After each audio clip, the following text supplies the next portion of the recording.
What do we do? Well, quite frankly, we're the best independent educational consultancy focused on U.S. university admissions in the entire region.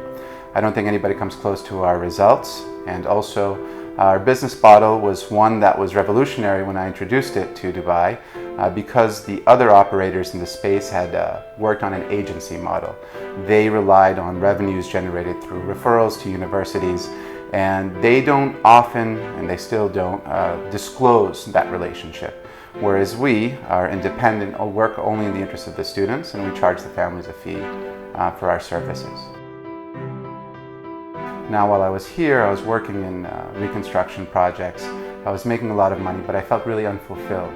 So I thought about myself, my own strengths, my own passions, what I want to do, and I thought that there was a tremendous gap in this market in terms of the aspirations of the students, the high school students, and where they were actually securing acceptance to for universities.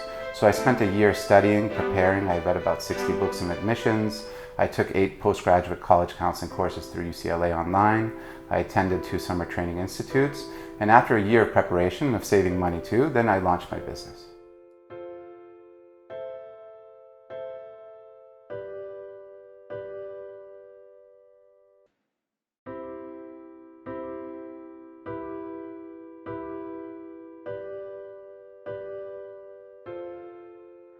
Continue to remain quite limited in my opinion. NYU Abu Dhabi is the exception. It does offer world-class facilities, incredible professors, but it's a very small institution with a 2% acceptance rate, right? So if it takes a couple hundred students per year from all the countries around the globe, it's not a realistic option for most students. If you look at what's going on in Qatar, you do have some leading US universities there, but they're very limited in terms of the scope of educational services that they offer, right? So you can study journalism at Northwestern.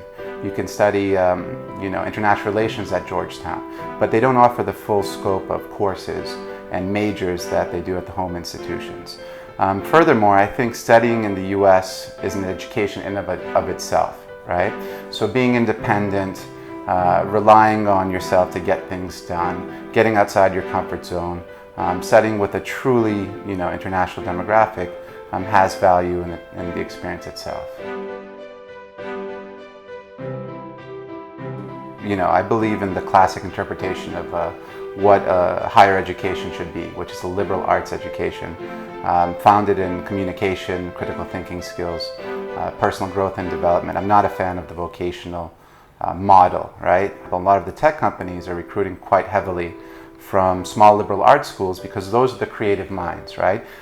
You can get anybody to code, but you can't get people to conceive. You can't get anybody to conceive of the next big idea, right? The next Uber, the next Skype. So I think those skills are more valuable. Spend up to 3 years in the US if you're a STEM major on your student visa, legally and gainfully employed. So it still remains to be one of the best options that exist out there, and far superior to the options that the UK are offering, which has traditionally been the main competitor for the US in terms of international students.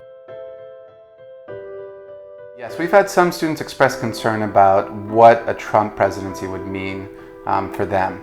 And what I always tell them is in the US we have a system of checks and balances. The government is not solely in the hands of the executive branch, the presidency.